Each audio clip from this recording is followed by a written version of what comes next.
Thanks, everybody. I was standing in front of the speaker, so if I start yelling at you, I apologize. We good? Are these students awesome? So this is a highlight for us every year. It's a moment to, in a small room, do what is at the heart of NAF. Connecting professionals with emerging professionals. A moment to pause long enough to imagine who our future leaders will be. And I think ultimately, as adults, gain greater confidence that the future in front of us is bright. It is full of hope. It is full of opportunity. It is not a place that is dangerous. It is a place that is beautiful. But we have to take the time to actually understand what our young people need, connect them with opportunity, and within them will come an opportunity to see a world, a future that has room for all, success for all, and in fact believes we are better when we are together than when we are apart. This has been an amazing year for NAF, an incredible year. We rebranded. We felt like our brand, our name did not demonstrate that youthful enthusiasm about the future. So we framed NAF. Young people started telling us that they call themselves NAFers all the time, so why weren't we catching up with them? And that it needed to be about a future, and it needed to not be about our future, but their future. The board, our corporate partners, many represented in this room, actually helped us innovate in a space that is usually not so innovative. To think about, instead of just doing the same, better, faster, harder, instead to think about innovating and making all that work for 30 plus years codify in a credential that companies could count on, that students could attain, that could mean something to get into college, that could mean something in terms of how much they made and where they got to go to work and who they got to work for.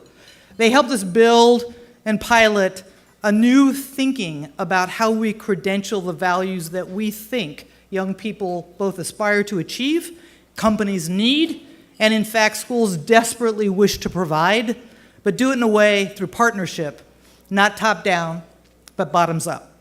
And the biggest voice in our design of NAF Track has been not only our employers and our educators, but our students. So you wouldn't be surprised to find that we piloted NAF Track in some of our schools around the country before we went live. Companies are quick to tell us that it's not smart to go live with a new innovation wholesale. You got to test it. Who was the first to pick up the idea and start playing with it? Do you think it was the teacher? No. Do you think it was the administrative structure? No. It were the students.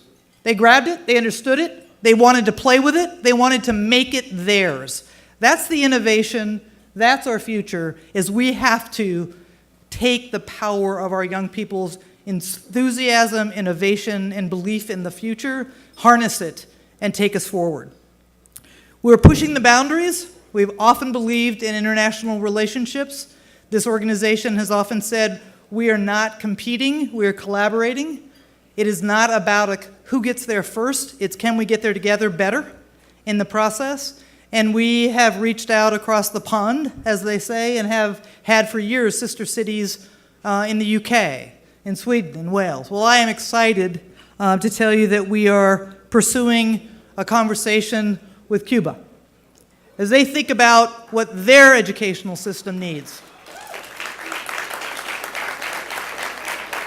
When they think about what does it mean, what are their educational, do we let them invent from scratch? Or do we simply offer up the lessons learned to lift and then let them teach us?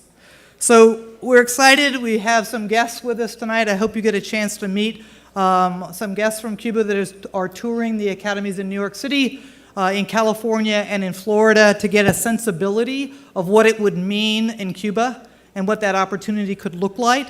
Bienvenido, Rydell and Sister Sarah, raise your hand. Where are you? We welcome you with open arms and thank you for considering us as an answer.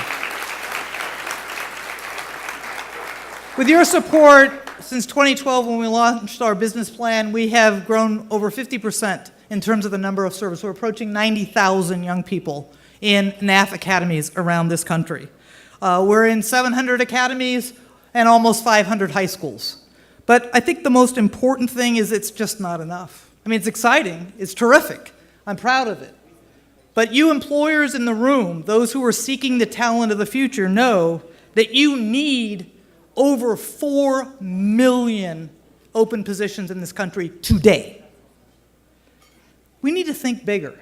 We need to think faster. We need to connect these dots in ways that get more opportunity to more young people. And you know what?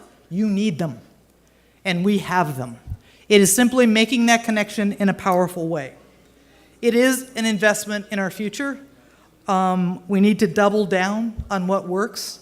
Our chairman, Sandy Weil, says often it's as simple as public-private partnerships. And it's really being true to what a partnership means, which is being both all in and having each other's back. Because just doing it because it worked somewhere doesn't mean it will work everywhere. So this is an exciting time for the United States, for the world, I think for NAF. I want us to wake up optimistic, even though what we see on our TVs, what we hear on the radios, what we see on our cell phones can make us discouraged.